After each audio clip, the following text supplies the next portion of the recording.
All right. So, welcome everyone. I'm Tim Henning. I'm your co-host for tonight with Ike Ellis. Tonight, our incredible speaker, Reid Havens. He is the founder of the successful BI consulting firm, Havens Consulting Incorporated, and he's also a Microsoft MVP. He runs a very successful YouTube channel, Havens Consulting. So there's a ton of great content out there, and you should check it out if you have not. Tonight, Reid is going to be covering avoiding data silos, best practices for implementing shared data sets. And so I imagine the first part of his session is going to be that the first thing you should do is create a whole bunch of reports and then unwind all the data set spaghetti. Is that true, Reid? Yeah, pretty much there's going to be I'd say a lot of breadth and a little bit of depth of the topics covered today, in at least certainly for this subject, on some of the things that I've learned over the years that I like to try to boil down into a list of good practices and things that you may or may not have realized you could do with some of the topics that I have to cover. Excellent. So do you want to share your screen and start? Yes, absolutely. And by the way, Reid said that if you have questions, feel free to let us know in chat, and we'll do our best to pause Reid and so he can answer those. And I have the kind of love it when you have the window already up on your monitor, and then like as soon as you share it minimizes it. But I have the chat over on the side. I'll say as I'm talking, feel free to leave questions in the chat, and then what I will also be doing is during each of the sections, I usually will pause for just doing a quick vibe check to see if there's anybody who wants to come up. You can ask something, but I try to keep it conversational. This is my 117th presentation, and at some point I do get tired of hearing myself exclusively speaking as much as I do like to talk. So keeping it interactive and letting me have a chance to be able to answer some curiosities and questions you might have, honestly, is a lot more enjoyable for me than just doing the same talk that I've given before. So you'll learn a lot of good stuff anyways, but I highly encourage you to hang out and chat with me as much as you'd like as we go through this stuff. And as needed, I'll either keep talking or take it back to the topic, to make sure we stay on track and everything. But that being said, let me. There we go. Spacebar should work. So a little quick summary about myself, and I'll give you an opportunity later to learn a bit more about me and get some links at the end. But essentially, I've been in BI for about 11 years, doing everything from semantic model and data set design all the way through reporting. A few years ago, I kind of was kindly given the nickname of the VizWiz, which eventually turned into a little YouTube avatar that you see up here at the top. So something that I think helps personify the fact that I really like to focus on reporting and design and aesthetics. Like most MVPs, I do everything kind of collectively under the sun for Power BI with end-to-end development. And it's a lot of the stuff that I actually provide to clients, both as development and training. But like I said, I won't spend too much time on talking about me. I'd rather just get into the demo. But it's a little bit of background on what I do. And I also just teach part-time at University of Washington here in Seattle. So I do really enjoy interacting and providing knowledge to other people. Okay, so what we'll talk about today is going to be avoiding data silos, a term that Microsoft uses for the idea that if you have 100 reports in your tenant in Power BI, hopefully you do not have 100 separate data sets. And data sets, semantic models are two terms that I'm going to use.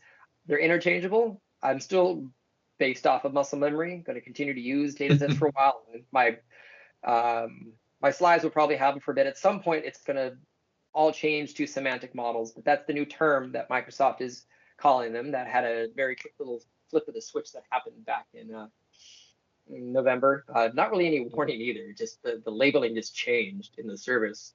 You'd hope they would have at least put a notification in the upper right, or maybe they called it dataset/semantic model, waited 2 months, and then changed it to semantic model only. But I had a few clients actually email me kind of confused on where their data sets went and what are these new things called semantic models. But digressions aside, they are the same thing. Microsoft's just using Fabric as an opportunity to finally rebrand what the model is in a better term that is less generic than a data set. Because other companies use that. Semantic model more clearly describes what the model is in Power BI and that extra semantic layer that's built on top of it. So that's why they changed the term. But we'll kind of go through sections on what does it mean to enhance the model design, what kind of things can we do with leveraging tabular editor, and then also as well some conversations around configuring datasets in the service with endorsement, discovery, certification, promotion, and images, and a few other things to help bring attention to it. Okay.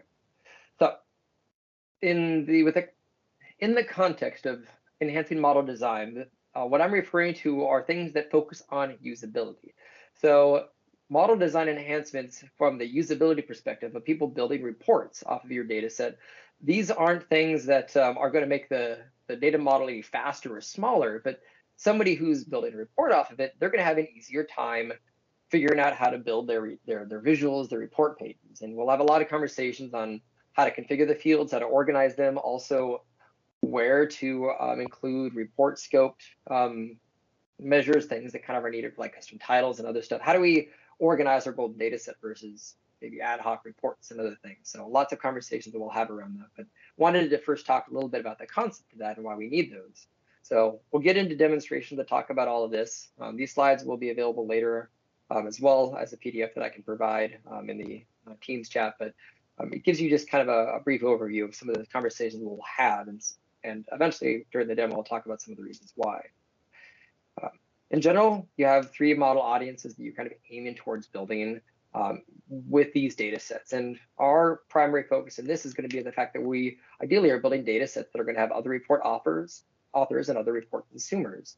And it's in general good to think about the considerations on what will be needed when we build this model, depending on who else is going to have build access, what type of connections and availability there are. We're going to actually explore options on how to add perspectives and a few other things to the model to make it easy if we have multiple audiences actually who might be looking at the report.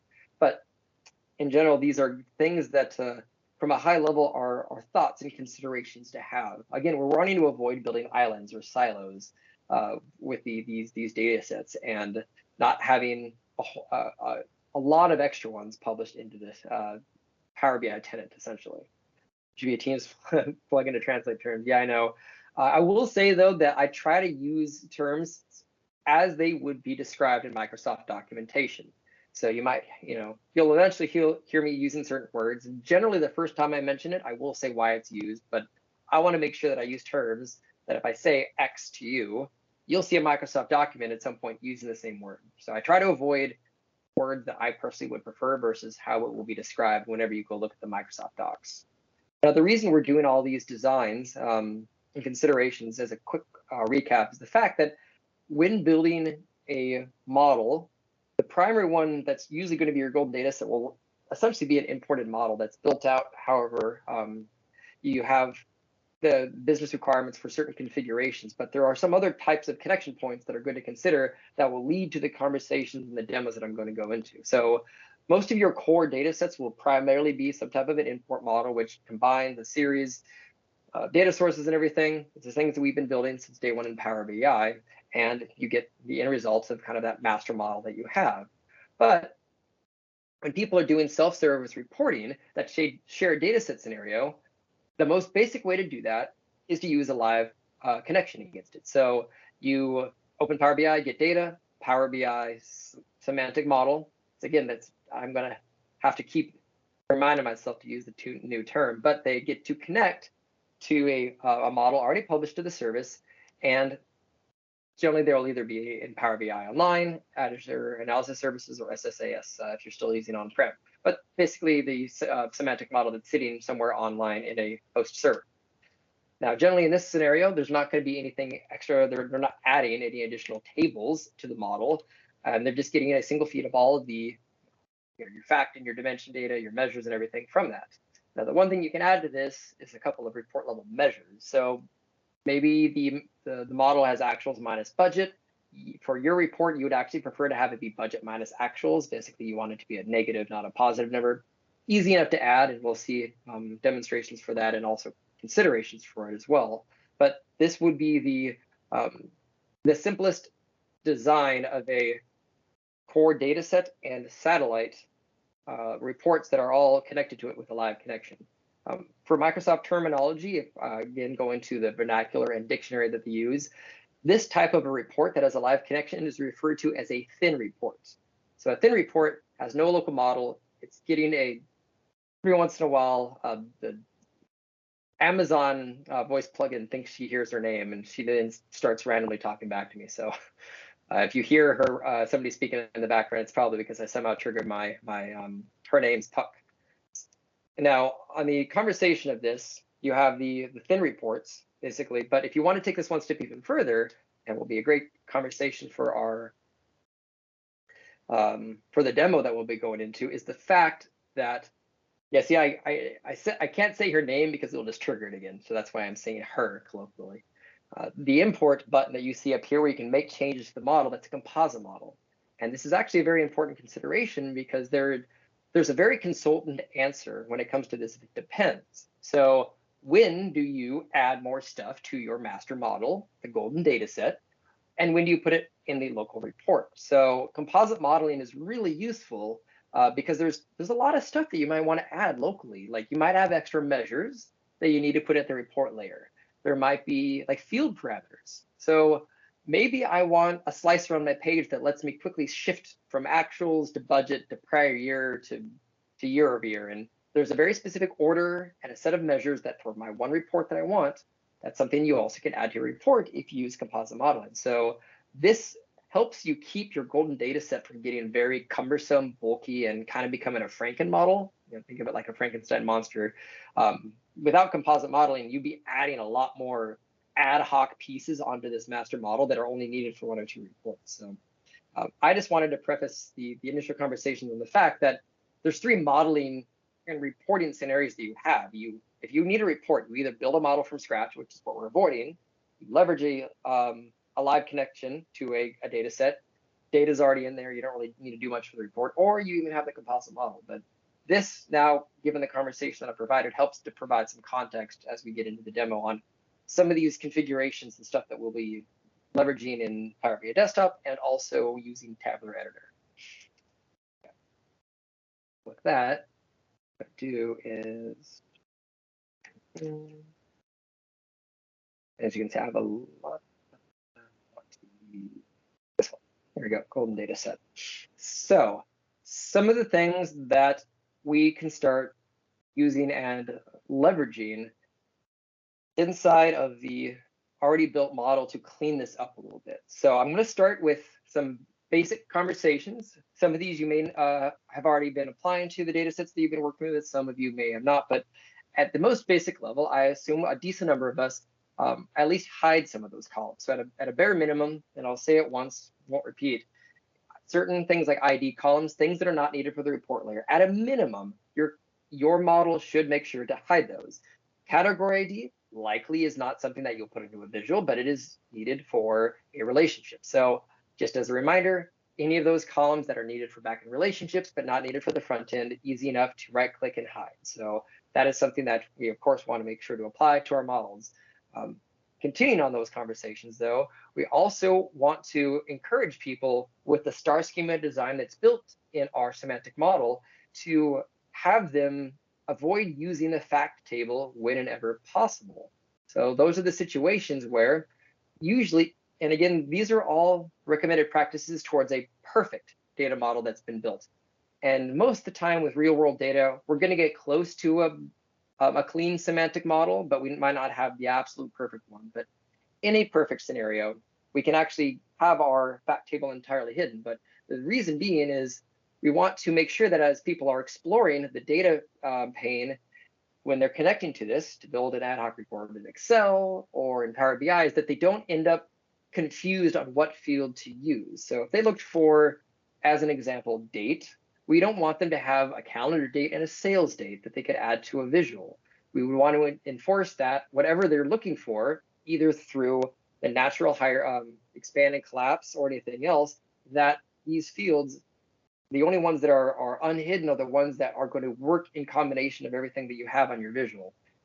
And there's a term that I like that Kurt Bueller from the Data Goblins blog, and if somebody who's listening in on this also has a chance to if I mentioned a blog to throw it up into the chat, but you just Google Data Goblins. He has a fantastic blog, tons of checklists and gotchas on best practices for Power BI. But one that I love about his is the perfect golden data set should allow you to take any field, meaning like your calendar date, your product geography, anything else. You should be able to add anything from anywhere in your fields list to anything else, like your sales, and the visual should always work. There should never be repeating rows, or data cannot be like, and again, models can be complex, and sometimes there's not ways to avoid everything working. But if you're building a true shared data set, you want as many of these fields to work with everything else as possible, because the report consumers and ad hoc report builders don't often know what a semantic model is. They don't know how the relationships are working. They have zero idea how this is built. They are just given a list of your calculations that you have and your fields to display by. So ideally, they will always map to each other. So that's kind of that golden ideology to aim for. You might not hit it, you might get close to it, but either through hiding your measures or pushing them downstream into the report, as we'll see later, that all goes toward this will be as simple and as easy to use as possible when you're building this out. So that's why when we have things to search for or things to pull up here, we're always going to see exactly what should be used, not anything that's going to cause confusion. So it's something to just keep in the back of your mind to work towards. Now, continuing on the line of like things to clean up, ideally in every once in a while, I've had an issue with ever since I upgraded to Windows 11, where it like feels like it's almost taking control of my mouse for like 10 seconds. I swear there's a gremlin that's built into my computer because it just glitched there. So calendar table, another thing that we want to avoid. A lot of you are probably always doing this, but I will continue to hit on this idea until the day that I stop developing, is please turn off auto date time. So a couple of ways to do this. So at the table level, as long as you have marked your calendar as a date table, let's assume you need auto date time for some other reason, somewhere else in your model. Again, I'll say that you should have this turned off, and I do myself, but if you mark as a date table and have that marked on the calendar table itself, any auto date time that you have will automatically turn off from the date period that's built into this. So that will turn it off just for this table.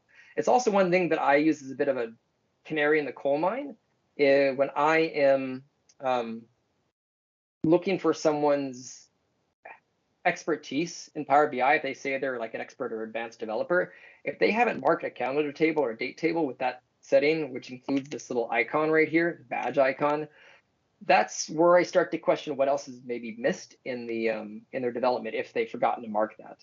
But just as a quick reminder, under the options settings in here, with the magic wand, we want to ensure that the auto date time for new files here has actually been turned off.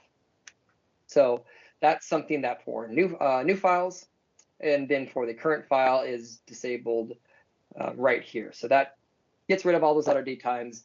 And the issue being is just they can cause model bloat very easily. If you have a customer date that is a data type, customer birthday, if your oldest customer is 96 years old or older, you have a calendar table that is 96 years tall. I'm also just realizing, so one second, I want to see this one. The actual file that I want to open is my golden dataset start. This is my completed. There we go. I was realizing some of my applied steps have already been finished into there. So practice number 2, of course, is to have that on your calendar table, is that auto date time turned off to ensure that your model is a little bit thinner, smaller, and you can generate your own custom hierarchies. Now, along that idea of hierarchies that are built into a calendar table, I actually want to show you what I consider the improvement upon the wheel, so to speak. So Microsoft has in their, and I see a question I'll come to in a second, they have a standard hierarchy, which is date, month, quarter, and year. And I have a demo file I'm going to open up, and then I'll read the question here. If you have auto date time off and you have a date field in a date table, and if you have a model that has 0 dates in it, then I would still say turn it off as a default, just because you don't want to have it up in case a date column ever shows up. You don't want all these auto date times to show up. A good portion of reports usually have something over time, but if you have none of that, then no, you don't need a calendar table for sure. It's like any other dimension table. You don't need the dimension table if there's nothing key back to your fact table, but most, but not all, reports will usually use something related to date or time.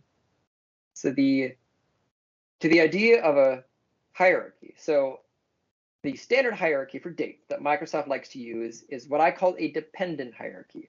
Every column has a dependent level above it that is required. So year, quarter, month, and date. On the actual table, like quarter is simply just Q1 through 4. So if I was to use the go to next level, I get a quarter perspective, but that's all the quarters summed together. That is quarters from 2014, 15, 16, and so on. So I have to use the expand button to concatenate the two together. Right now, my independent hierarchy, and this will look the same. So by independent, I mean the fact that I have a special column for year, quarter year, month year, and date. So these columns have the full context of the period. My month year is January 2013. My quarter year is Q1 2013. So the column is self-contained in that it has the whole context needed to know what period within the year and what year it is. So I don't have to do any concatenated text strings. So at the year level and the quarter level, they look the same. But now here's the problem. It's sales by dependent hierarchy, the traditional Microsoft one that they build into it. If I go to the next level, I'm concatenating my year, my quarter, and my short month. Because this is a text concatenation, I now have to display this categorically on the axis. So I have a scroll bar. Now mine, if I go down, by the way, I'm not using the expand. I'm using the go to next level because I only have to show one column at a time to get the proper context. So quarter looks the same, but now when I go down to the month and year level, I'm given a much cleaner axis, and that's because my month and year column is actually a column here that is using start of month. So this means the fact that because this is just getting the start of the month and I have a little bit of custom formatting up there, it is a date data type, but simply displaying whatever the current month is. So because it's a date data type, the visual automatically flips my x-axis type from right now, which is categorical, it switches it to continuous because it understands that, oh, this is a date period. I don't have to show every label because people logically understand it moves forward in time. So if I was to hover over, there you go. So I get January, there's February, so on. So they know they don't, we can fill in the gaps with our mind, given the fact that we know that this is a sequential order. So numerical and date time all work with continuous, but it auto flips it for us. So that means that we can fit a much cleaner, more compact axis at the month year level between this one and this one. So I personally much prefer and recommend that people use this type of an axis to get down to a lower level and still display a clean axis in there with this type of a hierarchy. So my calendar table will often have both built in. I'll actually even have a folder in here that I'll describe to you in a minute as well, but I'll have an independent hierarchy and a dependent. So people have the freedom to choose both, but this enables us to make sure that we can give them both options. And one last little bit of advice on this. So there's no point to use the expand because otherwise I can concatenate in 2014. And if I expand it, it's 2014 Q2 2014. So it's doubling down and putting extra information in there that's necessary. So it keeps going down and then there's a really long string of data that's needed. So this button is not necessary. So instead, what you can do is you just make sure on the visual that you've gone to your header icons and you turn off expand to next level. So you won't observe this in the, let me quickly, whenever I change my scaling, the zoom, it never likes it too much, but I can very quickly go back here. I'm gonna go to desktop, but I turn it back on because I want to be able to draw for you. So let me just do this. There we go. Now I should be able to do a quick little doodle to give you, yeah, there we go. This is what I wanted to do. So this right here, make sure that once you publish it to the service, goes away. So you cannot observe it in desktop. It's a reader mode only observation, which means you can only see this in a workspace or an app in reader mode. Can't observe it in development mode, but that ensures that the proper set of these, which are these three, these are the only ones that they can use as part of that hierarchy. So they kind of go hand in hand when you build this out. But I really like this type of a hierarchy, but the most important part is that you ensure that your column is not a text field. So don't use something like format I see a lot of people doing like format calendar date, MMM, or YYYY. That will look the same, but this is now a text field. So start of month is the function you want to use, making sure that that column is a date data type, and then you'll be able to use the continuous access. So it's a strong encouragement from mine on a proper way to kind of organize and build that out. So now you also might be noticing the fact that I kind of create folders for this. So another really good practice that I like to implement is creating folders on top of all this stuff. So I want to filter the amount of information that I'm providing to a user to the smallest set as possible every time they kind of go down the file path. So it's similarly how you would organize folders in a SharePoint repository. Like you might have marketing as the main group, but within there you have reports, data files, project documents, etc. So in this, you're not going to give them too much information at the same time. They have the ability to kind of go down. And one thing I actually like to do is in a table, if I have hierarchies, I will often have these in a display folder called columns. So if you don't do that, it's just going to be the table, and they open it up, you'll have some folder for hierarchies or something else. But I usually like to put all my columns together as one option. And then separately, you can actually even have a folder for your hierarchies if you needed to as well. And those can be also assigned ones. So at a basic level, that's one organization method for this. And there's no right or wrong way to organize stuff. I'll just say provide steps in the journey to help a person find the related field that they're looking for, besides just having to use the search box if they don't necessarily know the word that they're looking for. Now, let me also point out a little bit of an upgrade to this. There we go. Taking it kind of a step further, you can even have multiple folders. So a calendar table can be super wide. You can end up with, I see the question for Matthew that I'll answer in a second. You can end up with 30, 40 different columns in your calendar table, your fiscals, your weeks, all the other stuff that you have. So you can even simplify that to have, you open it up, here's all my periods that are just related to calendar, everything related to fiscal, flags, so like binary flags, like is this in the future or the past? Is this on a weekend? Any of the hierarchies that I might have, so my dependent, my fiscal, my independent. So same kind of idea, it's just you can add as many folders as needed to easily help somebody find related columns together. And it also helps to eliminate the issue of like the fact that all your columns will sort alphabetically. So sometimes that can cause some issues because the columns are kind of in a random order, depending on how you've chosen to name them. So thoroughly leverage the display folders to organize as much as possible your columns and your measures. And we'll get into our measures table in just a minute, but let me see if I can answer the question. So would you recommend building the calendar table in Power BI versus the dim date table from SQL Server? So if you already have a table in SQL Server that has everything defined, certainly leverage that. I will still say have a starter file ready to go.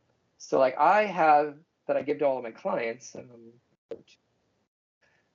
hate that Windows 11 always defaults to opening up OneDrive. Like, no, I have Dropbox, and it is, I don't need this to be expanded every time I go to my File Explorer. Website products. I'll essentially show you the thing that I provide to my clients as a starter file. Here we go. And this empty one. So I basically have a file that I always start with, a PBX file, and someday it will probably be a PBIP, but this has already my personal theme that I like to use that has all the configurations built out into it, and it has a calendar table already ready to go built into Power Query. Regardless if I had fetched that from SQL or Power Query or anything else, the reason it's good to have this is because all of your hierarchies are now included. Because if you just import a table from SQL, you have to add new display folders, you have to do all the sorting, sort by column, so month number by month year, all of that has to be done again. You have to create the hierarchies again. So it's really good to have that ready to go, just like this. So that way, the second you add any other data into here, this has already been pre-organized. You don't have to sit there and reinvent the wheel every time. So my encouragement is just to have a empty file with your theme. If you are using any kind of a custom theme already added to it, that's going to just save you all the defaults of visuals. But from the model perspective, that one thing that is kind of just good to have baked into this is your calendar table. My one little thing that I usually do on this is I build this entirely in Power Query. I built this like 5 years ago. And I have a dynamic start and end date that I believe goes back 3 years. It's just basically the start of the year from whatever the 3-year prior period it is. It always ends at the end of the year of the following year. So easy enough to adjust with this one, but this is something that I build into pretty much any client file, and it's just a rolling period that will usually align with wherever their fact table data is going to go from. So it doesn't really matter too much where you get it from. I personally don't like building it in DAX. That's my least favorite place to do it. SQL BI has a couple cool templates on it, but even their Bravo tool adds 2 calendar tables to your file. One of them is the table that's hidden. The other one is another calculated table that references the first table, because otherwise when you click the calendar, if you have a giant query that just completely covers your page. Like otherwise, I think it's fine to do it. But that one bug where you, and I'm saying bug loosely, where you get a huge script in front of you, I just find that annoying. So Power Query is my personal favorite spot to do it. I'm just super comfortable in it. But of course, if you have an upstream one that's already used by your DBA or the company, just add that to a template file, your starter kit Power BI file, and pre-configure it like this. You'll never have to worry about like missing a sort by column again or anything else. Just all your fields are ready to go out of the box.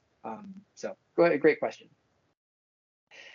It does hurt data refresh a little bit. It's one more measure. So every time all the dependencies update, it adds a small cost to the dependencies refreshing. But the biggest issue mostly is just for that little drop down.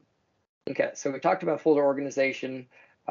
Third practice that I wanted to hit on is the idea behind creating your measures table. So let me make sure that I can get to this one. So again, simplification of use. I like to, when I draw, I like to make sure that my measures are kept separately in a calculated table at the top. So super easy method to do this. You go ahead and, where's my cursor? There you go. Mouse, one sec. All right. I think I got to kill the zoom it because my mouse cursor is zoomed in and now it's bugging. So give me a moment. Because otherwise, if I can't see my mouse cursor, you can. And for an odd reason, when I actually zoom in on zoom it, I can see it. So let's see if I. You're being a pain. Give me a minute. So it cannot work the entire time zoomed in. I need mouse to actually show up. Hitting escape is not going to help you. Let's see. Yeah, because when I zoom back out, my mouse disappears, and I zoom in, it's still there. So I'm wondering, like, I'm just trying to get over my taskbar and actually close zoom it. I'm hoping that does it. Let's see. Oh yeah, nope. That's real annoying. All right, well let's see. I'm going to yeah, because I won't know where to click otherwise. If you give me like 30 seconds, do a quick song and dance. I'm guessing if I maybe put my computer into sleep and just come back out of it, hopefully that fixes it. How about I was going to save these questions to last while your computer's rebooting. How do you feel about chaining data sets? Oops.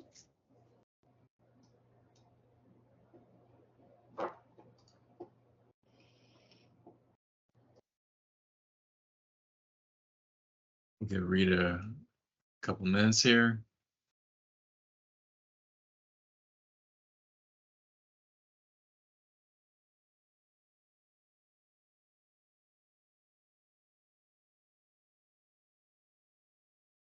I kind of like having the date table in SQL Server. I did a pretty good presentation where you can actually do joins and get some of the same benefits for someone who's trying to learn SQL, where they can put in, quarter one, quarter two, and get the type of filtering they were looking for without having to know a lot about SQL.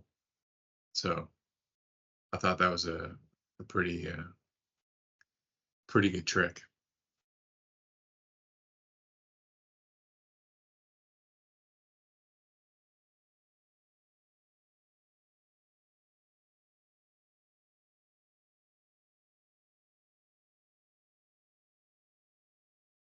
See my mouse again. All right. There we go. Okay. Hopefully that's just not a Windows 11 thing. Windows 10 would always like the initial zoom in would get it to go, but if you just quickly toggled zoom in and out, it just fix it. That was the first time it's ever just like permanently poofed. I'll have to test it again later. Okay, so we're here and measures table. Yes, okay. So get my camera back on. Cool. So creating a dedicated measures table is as easy as just coming up to the enter data button. That will allow you to do, let's just call this one metrics. Something that, again, I used to call this DAX. The last couple of years, I prefer metrics because, again, the more we're creating citizen developers and citizen report builders, the less they will know of the semantic models. They probably don't even know what DAX is necessarily. They just know, where's my calculations? Where's my budget rolling total, so on. So metrics, calculations, whatever word is what your organization uses for your business logic, that's what you would want to call this table. But metrics, I feel, is a pretty standard understanding of that. And it's more business user friendly than DAX, especially if we're not wanting to learn the languages of all this stuff. So once that's been added, easy enough to go to your sales table, wherever they are, you can grab all these, dump it into your metrics table. And the little trick, the magic wand that gets it to show up at the top is you can actually completely delete the column. As long as you have one or more measures in your empty table that you created with your enter data button, you can right click, delete column 1, and that actually completely scrubs all the columns from this and it moves it up to the top. So you get a separate section where you have your metrics, your logical calculations separated from your physical tables. So it's like front and center is business logic calcs and then anything below that. So at a minimum, having some kind of a measures table goes a long way to cleaning up the fields list. And the little last takeaway that we'll talk about the DAX dev folder here just in a minute, but the last thing that I'll mention about display folders is some fun tricks that you may or may not realize. So we know that we can add a folder. So like I usually have one for base calculations, which is my sum of sales, my quarter counts. It's the calculations that don't have a calculate, there's no filter, it's the ground level calculations that everything else is built on. So I usually have a folder for that, and these 3 would be something like time utility.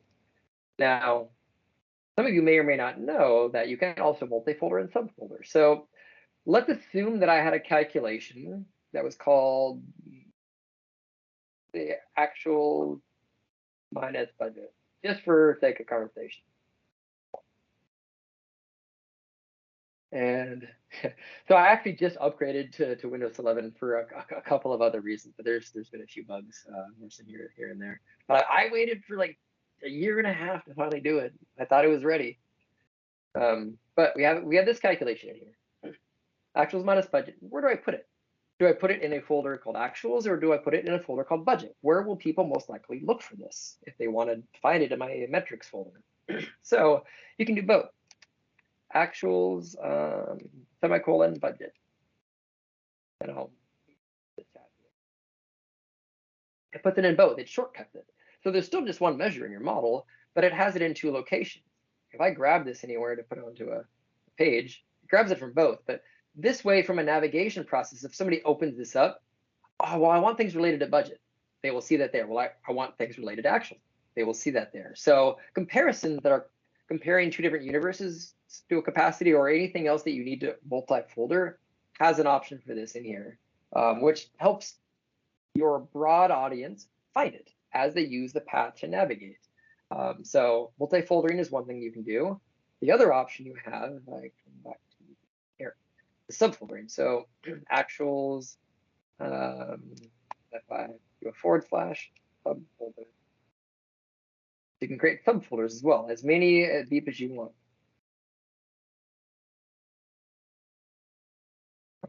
All the way down the rabbit hole. So you could really just have a single metrics table, and in theory, on an enterprise model, you could have hundreds of measures in that single table. And as long as you have proper folder organization, it doesn't matter, because either way, you're just expanding the file tree. So you don't really need that many top level measure folders that often. You just have the proper folders to go with them, however you choose to organize them. And the multi-foldering, same thing. I could do an actual subfolder and then budget subfolder. Yep. So not only put it in actual subfolder and put the budget in subfolder. So yeah, there's a little bit of string writing that you need to do, but it works as long as you put the proper syntax and everything. I don't know why that didn't. There we go. Paste in the chat. So great way to organize this stuff. Now I want to switch gears and go a little bit into what we can do with Tabular Editor. So there's an upstream and downstream conversation that I want to have.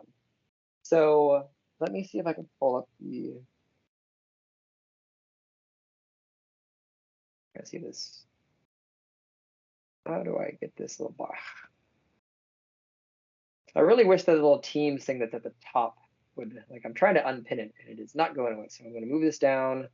Data, goblin, port, scope, share, object. How to manage reporting objects. One of my favorite articles that he's written in the last couple of years.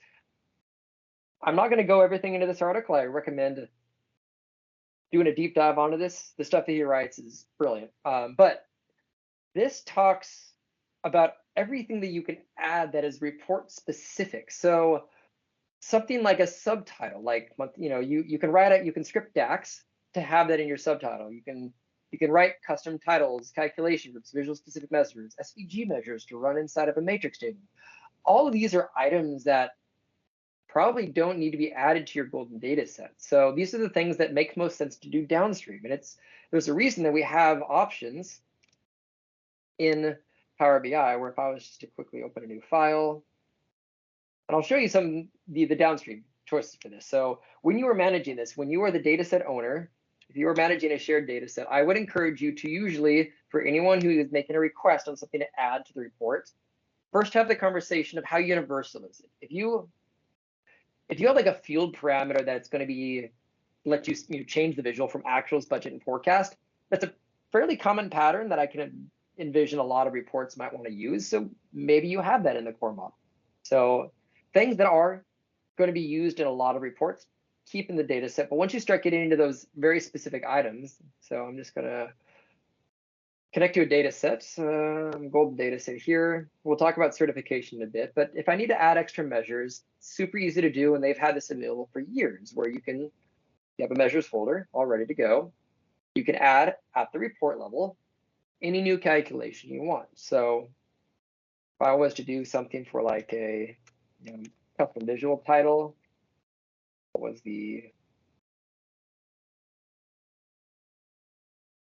something like that, and sales by month here, some whatever it might be. You have some kind of a visual title that's being used, or any kind of custom measure that's needed for just this report. Very easy to add in the report itself. It basically makes the request for the query back to the model, but it keeps the clutter out of the master data set. And there's nothing fancy going on. We're not doing a composite model. We just can add a measure locally. So number one thing to do if you need to do that, the most common recommendation that I have for it, but also let's assume that we need a field parameter. Now, right now, I can't unfortunately add that. So my options are request the golden dataset owner to do that, or I can create a composite model, make changes to this model, which flips it over to a direct query connection, but it's getting a live feed from the model, letting me combine it with other data sources, in theory, if I wanted to. But that's where I can also, I don't have to add a new data source. I don't have to connect to Azure or SharePoint. also just want to be accessing a field parameter in this report. So this is the way that you can also add report scoped field parameters as well. And again, downstream. So now I want to, just loading, I can add my numeric range, what if parameters, I can add my field parameter, which can let me, you know, I wanted like sales and come on, get her carbon the prior year, whatever it might be. So I can do my custom calculations for these ones. If I wanted to do it with certain columns, I could as well. So I have the ability to build out my custom parameters that are the things that are needed for a particular report and not clutter the main model. So this is the downstream option that you have. You can see it's quite easy to do as long as the model has that enabled to be able to make these changes. Now, there might be some potential reasons where you have your golden data set and you need some developer or report scoped measure, some calculation that's needed that you don't want people using your shared data set to see or use, but it's still needed in your core model. Let's assume that maybe there's a special filter that you needed. So actually right now I have this DAX dev folder and I have a special filter measure. It's just named appropriately. It's not doing anything fancy, but it's a custom developer measure that was needed for a report page or something that is needed in this master model, maybe because it's needed for row level security or something like that. But either way, it has to be in my main model. Now, one thing I can do is I could just hide the table, but anybody that is, where is my,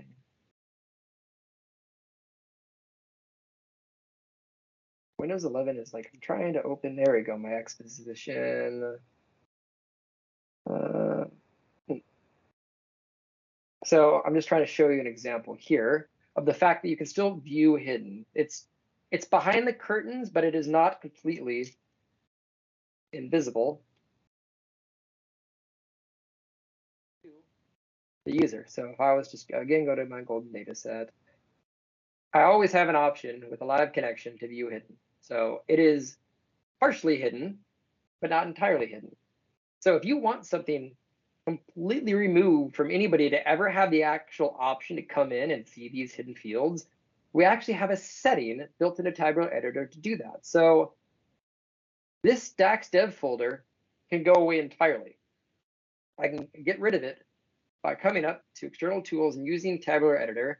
Now, this does require an unofficially supported feature, though I will say that it's one single setting of turning something from public to private. Never going to break your, I'll say 99.999% not going to break your model. I cannot guarantee it because I just don't want to put my liability on the line for that. But I have never heard of this ever breaking anything, and a lot of people use this for configurations when you are editing the model. So it's a setting that does require unsupported features to be turned on. That is available in the preferences.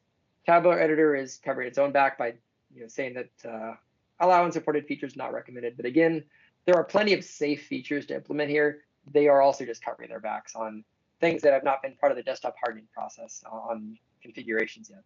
But with that on, I have extra options available in my settings down here, which includes private, a Boolean value that specifies whether to hide a table from the client. The client is my interface in Power BI Desktop or in Analyze in Excel. It's the hidden and invisible in the model when my client is looking at it. So if I was to change it at the table level to true, let's go ahead and save and close. And now it doesn't even show up in here. It's completely gone. It also won't show up in IntelliSense either. If I was to actually try to use IntelliSense, I can't access the measure. The table doesn't show, and anybody using Analyze in Excel or Power BI Live Connection will not ever see the objects inside of that table. Now, if it's been used as a filter, if it's being used in another measure, those will continue to work, but you basically just can't find it unless you know it's there. Like there are some hidden measures that if you type the official filter measure, I think. Yeah, like I could still call upon it in another measure if I wanted to, as long as I knew the word. But otherwise, it's so hidden that it's basically impossible to find. So that, as an alternative, is one solution that will let you be able to keep it in your master model, but again, unclutter some calculations that you don't want the average business user who's doing ad hoc reporting to ever discover. Especially if they're running their own measures in a capacity, you don't want them to, let's do this as an example. If somebody's writing a new measure, you don't want them to do this and see your developer calculations show up in the IntelliSense, which is where they'll also show up even if the table is hidden. Now, one mention of that only works at the table level. I can't come in and set a single measure with that property. The private is at the table. So generally, you'll create a special developer metrics table specifically, stick all your custom measures in there that are needed, and then you hide the whole table. So you kind of have an alternative option when it comes to that to leverage. Again, keeping the field list clean. Now, on top of that, along the idea of like visible and hidden, there is actually an option that Tabular Editor has that is coming to Power BI Desktop eventually, but today the only way to add this is using an external tool like Tabular Editor. And I also do love that with the latest update of Tabular Editor, because they have the new Tabular Editor course, it's free plus all the training. They added a splash screen, which does actually help you learn the tool a bit better. But digressions aside, there is something called perspectives, which lets you have different configurations of what is visible and hidden. It's also a bit of a hidden gem on what's accessible inside of Power BI Desktop. It's been around since SSAS in the late 2000s, but it's very useful with a large data set that has a lot of columns and measures. And if you come up to View, Perspective Editor, let's add a couple of perspectives in here. So let's call this Marketing. And you know what? For the marketing group, they get to see product, geography, and actuals, time intelligence, and base, but they don't get to see the budget. The budget measures, those are going to be hidden by default. Now, I want to make sure to make it clear that this is not a security practice. You can still view hidden to see the other measures. This is just what's visible by default for the most practical items that are relevant to the team that you're building this for. So marketing is one. If you copy and paste, you can change this from marketing to, maybe I'll call that finance. And then finance gets to see budget and some other ones. So you can create what's visible and hidden. So you have multiple configurations of this that are all added to the model. Now, when this is saved to the model, by the way, you'll get a couple of things that show that this has been added. One, if you're using the new model view, you will see that they're listed in here. This is something that's still in preview that needs to be turned on from File, Options, Magic Wand, thank you. Down here, Model Explorer and Calculation Group Authoring. So that basically just gives you all the things you've added. You get your perspectives, measures, cultures, lots of other cool stuff. So I encourage you to turn that on if you haven't used it yet. But here is how you access a perspective if you're using a live connection report. So watch this. It will get better. Security through obscurity, yeah. I mean, and again, like, I'm not at all calling this security. This is just ease of use for different audiences. Perspectives are also, by the way, very useful. Let's stop showing that screen. If you're using the customized visuals in the service option, I personally never found a client that found that useful, but that's one place where you can use it. So if the other option, though, is if somebody wants to build a report, go to Power BI Dataset, you're going to connect to your golden data set in here. Let's see, and I'll do this, and then after I'm done with this conversation, I'll wrap up with certification, promotion, and all that to be the kind of the last conversations of the day. Here, connect. Now, initially, if I connect via live connection to any Power BI data set, I'm going to get the default filter list. It's not using any of the perspectives yet. Now, you do have to use a composite model to access them, unfortunately, today. So if composite modeling is disabled for a data set, you cannot leverage this feature. You cannot access the perspectives. Hopefully, my understanding is there is a vision to disconnect the two, so you can actually just immediately access the perspective when connecting to a data set without having to do composite modeling. But you click make changes to this model, add local model, and again, local, like nothing's actually going to get added. You're going to have an empty model that just is a pure pass-through of the data set coming from upstream. But two things to kind of consider. I can build my own perspective if I wanted to. I can just simply turn on or off certain tables that may or may not be relevant to me. I can't do that for the items below. I can only do that for the table entirely. Or if I click on databases, there's an option for perspectives below it. There's my marketing. Here is my sales. So you can see there is actually the items that have been visible and hidden from each of these. So I can connect to either one of these, and I can connect to a particular perspective. So yes, when you publish this, this report is going to have a data set attached to it.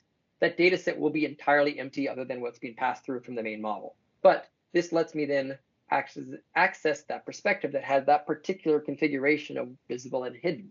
So that's the way to leverage perspectives that have been built into the core model if you're doing ad hoc reporting. And they're also available in when you use Analyze in Excel as well. You can also connect to the perspectives via that. So with larger models that has a greater amount of metrics and tables, it's a good way to segment them out to, again, uncomplicate it and provide the fewest fields possible in the most organized way to your audience when you are building these out, just to ensure that adoption will increase because people have an easier time building their reports for whatever department they might be working for.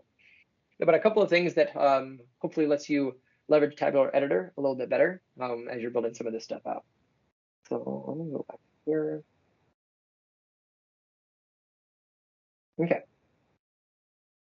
So I want to talk a little bit about endorsement and discoverability. So both of these things, once you've published your data set, will help to increase people finding it, discovering it, and wanting to use your data set.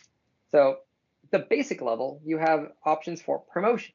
So anyone, any content owner or member of in your workspace with build permissions can basically promote this content, write or build permissions. So that is the contributor, member, or admin in a workspace. They have the ability to promote because that does not indicate any quality of the data set. It just helps to move the data set up in certain lists. It puts it onto a lot more of the Data Hub homepages for people to find. So it increases the discoverability that people will stumble across it to use if they're building reports and looking for data sets in semantic models in your Power BI service. Now, similarly, what we have is the option for make discoverable. So that means that people, even if they are not a member of the app or workspace that this is in, they can request access. They can see that the data set's there. And if they wanted to build a report off of it, specifically, they can get access to that data set and build permissions off of it to build a report. So at the data set level, they can request permission to connect to something that's sitting in a workspace to make their own reporting from there. So again, increases discoverability by having this on. Now, in conjunction with this, we have certification. This is not something that Microsoft has any specific criteria on. Certification is something that your organization ideally has set up where there's a certain level of checks and balances and auditing that happens against your data set that determines or indicates that it is vetted and it is a high quality data set that will that's met certain standards that you have set up for your organization overall. So that's kind of the other point of this one is. Now, it's also something where only authorized users and certified content. So I'm actually going to show you in the administrator portal where this comes into play. But this is something that only a select number of people should be able to do, and some rigorous standardization and testing should go into that as well. And a couple of last things too is you can also add a dataset image. One other way just to kind of help draw attention to it. So make it stand out from the crowd of all the other dataset icons. So if you need to, you can put some type of an image into here when you're publishing that up. Now let me pop up my tenant configuration. So when something has been certified, in the Data Hub, we'll get it showing up in the recommended section in here. Anything that's been promoted or certified will show up into here, and we'll also be given details. We also can see some other options where certified by whom. Last time it was refreshed. any descriptions as well can be added, all once you publish this to the service. When you are opening the right here, to do, trying to show you essentially how these changes will also look when somebody is going to get data, Power BI data sets. You will get endorsed in your organization. All of your certified and promoted data sets will show up here as well. And even those notes that I just mentioned will also show up in here. So it helps people find, by going to these tabs, those special models that you want them to connect to. So that's the output of what those will look like. Now let's look at the configurations. We're going to go over here. So for the dataset property, if you're in your workspace and you want to promote and or certify, so we have the options under golden dataset, some golden semantic model. Now we're going to go to settings, scroll down to endorsement and discovery, and that's where our options are for promoted or certified. I certified this initially on October 9th, 2023, but also because I'm an approved person who can do that. So that is all added in here. And that description is something that goes in the semantic model description. You have 500 characters to describe it. So notes in here can be very helpful to explain to people what the model is going to be used for. And then last but not least, down at the bottom, that semantic model image can be added into this section, which will also allow you to, again, help it stand out in the data hub. This will not show up in desktop. It only shows up in the data hub, in the thing that looks like a cabbage.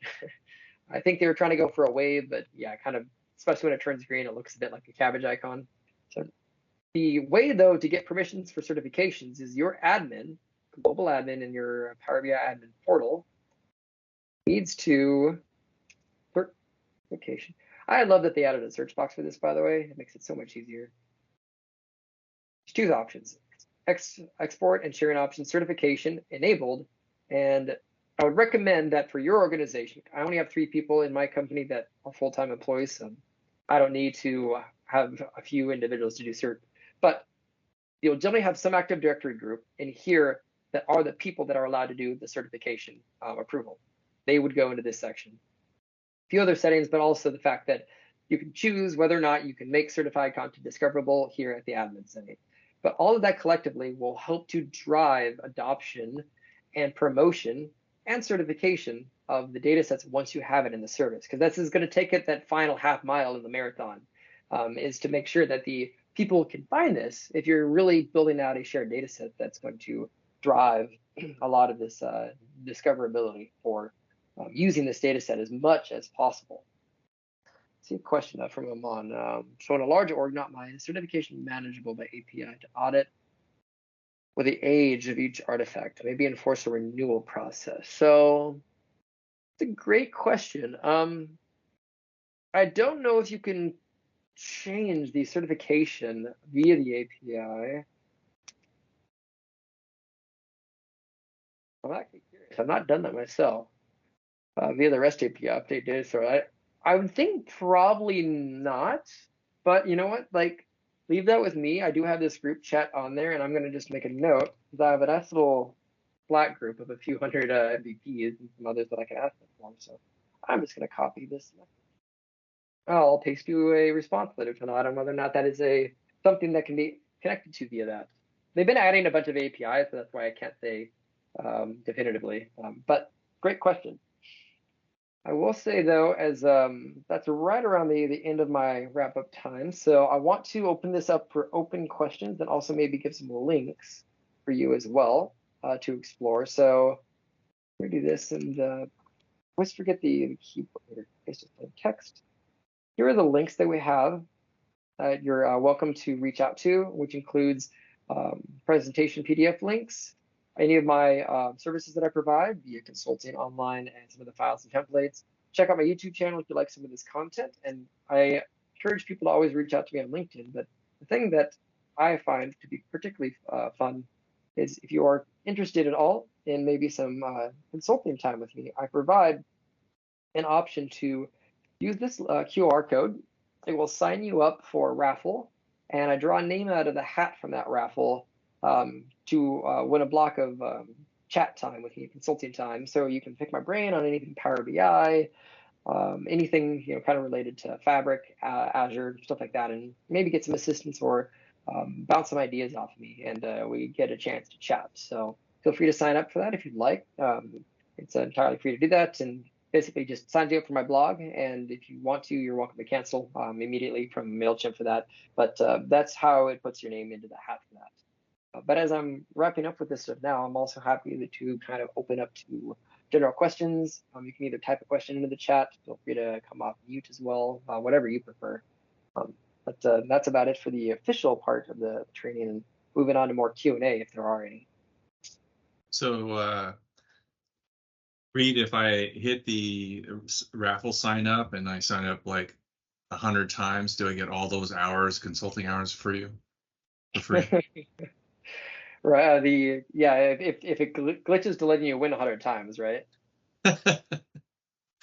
So, in all seriousness, does anyone have any questions that they'd like to ask Reid about as far as the chaining or the data sets? I have a question, Reid. Yeah. How do you feel about like chaining data sets? Thoughts on With that? composite modeling? Yes. So I'm assuming Power BI semantic model A composited with Power BI semantic model B, basically, right? Correct. And one thing that I saw out there is that you can have one data set refreshed at maybe at a different rate compared to the other data set if the other data set needs to be updated more frequently, or maybe the logical models don't make sense to be all in one. You know what I'm saying?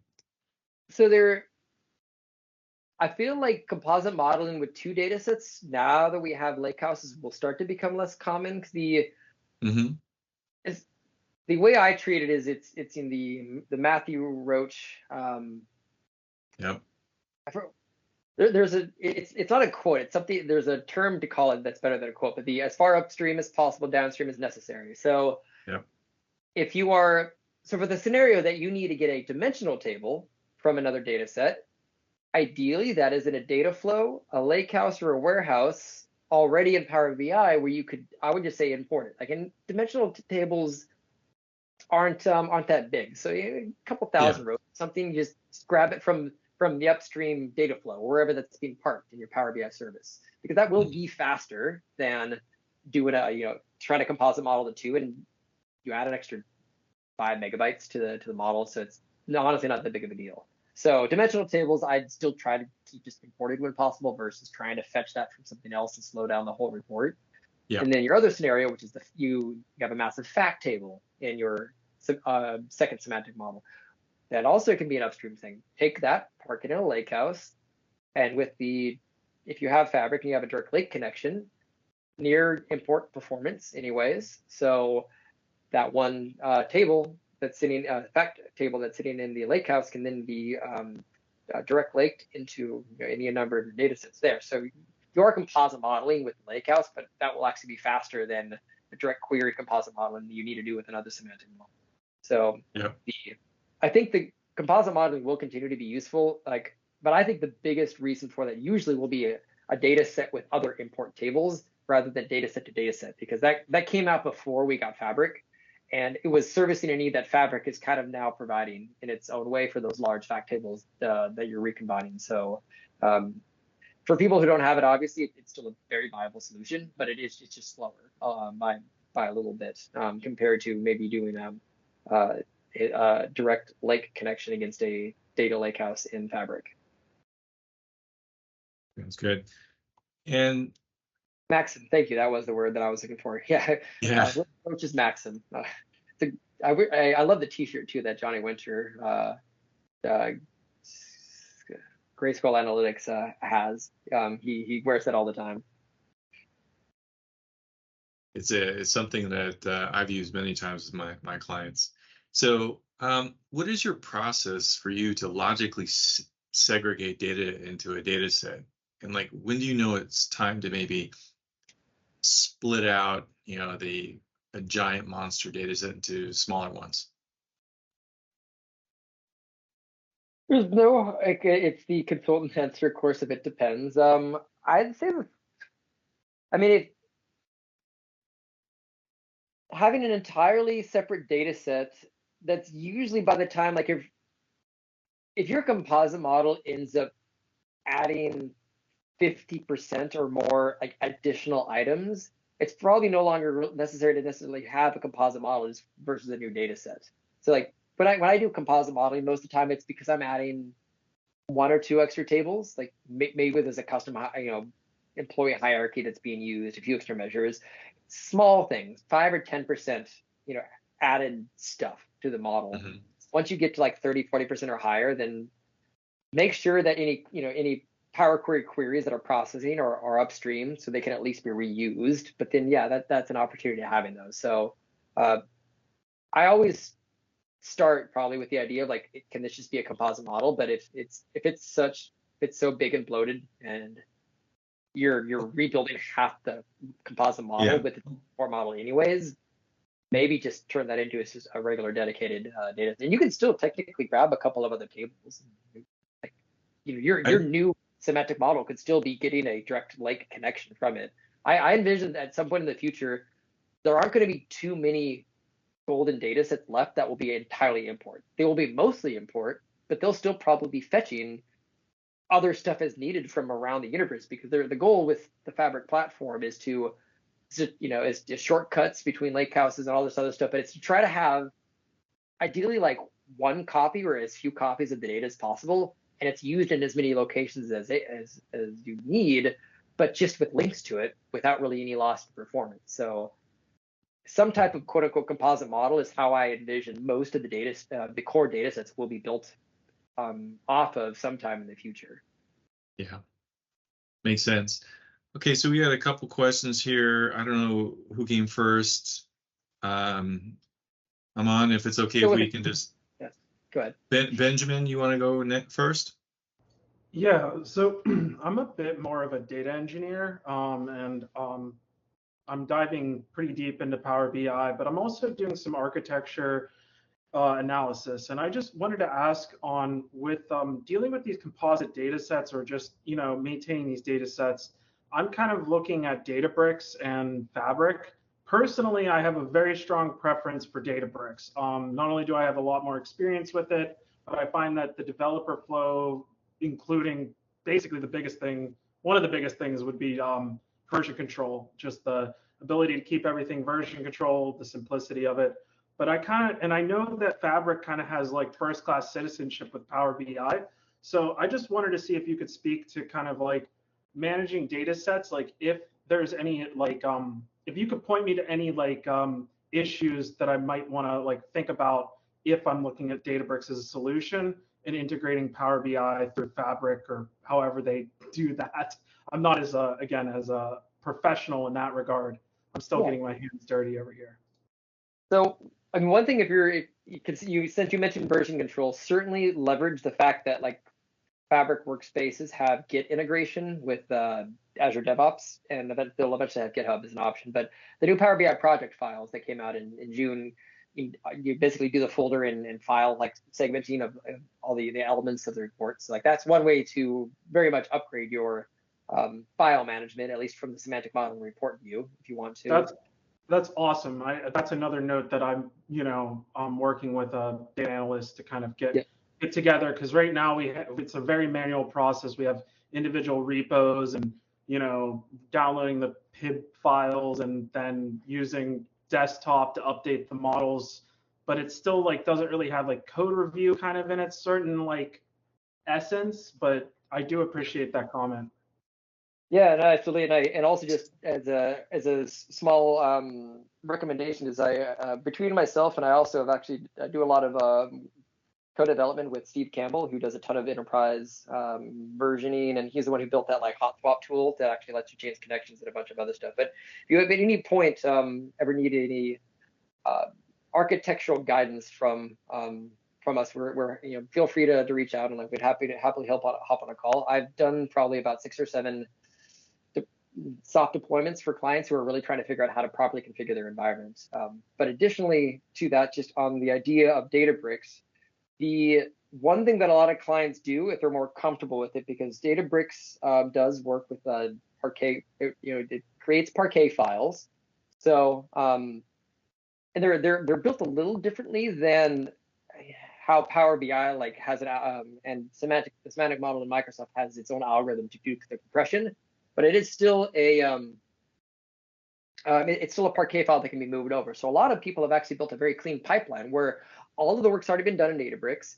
They do just do a basic copy paste pretty much. They have some job that moves the Parquet file into Fabric today, and then and I'm trying to remember if it actually works on Parquet. The Parquet files coming from another system, but there is after import there is an option to take any of those tables that have been moved over and apply the Microsoft magic the compression algorithm to clean them up a little bit to get them a bit faster and more performant. But that's what I've seen a lot of clients doing, where you don't have to go rebuild all your queries and your data pipelines and transformations in Fabric. You just move the files over, and then now that the data is in the system, basically in your tenant, then you can leverage it as much as you need within the Fabric platform. I know there is going to be more support for like actual external connections and other stuff in the future, but for now, that seems to be the easiest method for people to get their data over. Just it's a daily migration, some job that is basically say, hey, take these tables from Databricks, stick it into Fabric at midnight every day or something like that. If I may, just like timeliness and consistency is just a part of our collaboration here, and that's a huge part of this. And I know that you had mentioned some parts around that. And it's generally like not easy, and there's certain things that we have to stream, and there's certain tables that are getting updated every 6 hours, and then you have all these downstream merges, and it's all like regardless of whether we're using Databricks or all Fabric, it's still a hard problem at the end of the day, and it's about getting everything aligned and transparent. So thanks. Yeah, I agree. I mean, with any of these pipelines, you want the shortest pipeline possible, the fewest of ribbons and turns to be able to get from whatever your data is to where it needs to be outputted into some type of a report. But it's still in its very early stages. Most of the stuff in Fabric is in preview, and I know they'll continue to probably evolve their relationship with other systems that do use Delta Parquet formats, because that's just pretty much the future of like large data for sure, in terms of its compressibility, plus also time series and all the other stuff that you can have built into that. So I can only imagine working with Databricks will get better in the future, but at least I know for now that seems to be the most viable solution is doing some type of a transfer job over X number of times a day. Basically it's a scheduled refresh just to migrate the data over into Fabric, and then you're just working with a standard Fabric table or data lake. All right, so Mon, did you want to ask about the upstream Power Query question? I just wanted to be sure I understood what Reid was saying when he said move. If you have a data set that's sharing a lot, you just make another data set instead of chaining them, but you move the logic upstream. So upstream, is that what you? I mean, is there a lot of choices for upstream? I guess. Yeah, Were you specifically talking about data flows? I mean, it's essentially because there's certain shapes that tables need to be in for a semantic model. In general, like how the columns are structured, and it might be different than how SQL is designed. But it's almost like views, in a way, like a SQL view. And sometimes you have a SQL developer where all of your data is cleaned and processed in Azure SQL or something else. Like Power Query is nothing but used to ingest your data. There's no transformations or anything else. But if you're a developer who's doing a lot of transformations in Power Query, like you have 15 steps to unpivot, filter, transform, clean, process the data, that's something that can be moved upstream, which historically would be like a data flow. So your data flow is connecting to, let's just say, SharePoint or SQL, processing your data, downloading that table, every day at like midnight into a data flow, and then that goes downstream into whatever reports are needed for it. It prevents the siloing of your transformations. You don't want 5 different import semantic models with a copy of the exact same Power Query hitting your database 5 times a day, all asking for the exact same table shaping that's just happening over and over again. So the upstream just means it happens less often. Now we actually have data flows Gen 2, which can go into a data warehouse, data flows Gen 2 that can go into a lake house as well. So we have more options of where to host the data upstream inside of the Fabric platform, but it just allows you to have ideally a single table that is transformed as needed for your semantic model designs across your tenant, but only one location where that transformation is being done, and only once where it's downloaded from whatever external data source you're getting this from, whether or not it's SharePoint, Azure, on-prem, server, so on and so forth. All right. Great questions. Anything else? We're now at 6:30 here. I kind of want to give Reid some time to catch his breath and enjoy the rest of the evening.